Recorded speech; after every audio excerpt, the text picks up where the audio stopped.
Hi, this is Andy Allen, and today we're gonna do some Texas-style pulled pork. In our seasoning here, it's just salt and pepper, 50-50, kosher salt, and coarse black pepper. Go as heavy as you want on this. All right, we'll let that sit 10 minutes.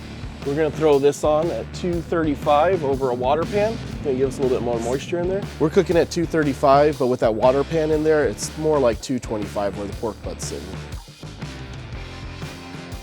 All right, we're gonna hit this a little spritz, just keep a little moisture on it. Our spritz here is apple cider vinegar, a little bit of water added to it. All right, you're gonna wanna smoke this for about 12 hours. In about 12 hours, you're ready to wrap. 6 hours in, we can start spritzing a little apple cider vinegar. Just keep a little moisture in the pit. We're gonna cook this on an upper rack with some water underneath it. That's gonna allow us to cook fat cap up, getting a nice render on the fat cap. All right, let's do a little spritz on here. That's gonna make the paper a little more flexible and easy to wrap.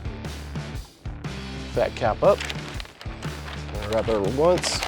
Tuck underneath a little bit, fold our sides in, crease the paper a little bit, make sure the fat cap is back on the upside, and then back in the smoker. All right, let's check out this pork butt, see what these 15 hours did to it. Looks perfect. It's a good test right here. Go and pull that bone right out. Now I'm gonna take my favorite part here. This is the money muscle on this side. Just take that right off. Put in a little ball there, quick little chop, tear some of that bark up.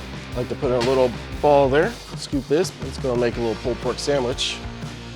A little drizzle of our mustard sauce. A few pickled red onions, a brioche bun. So that's some Texas-style pulled pork.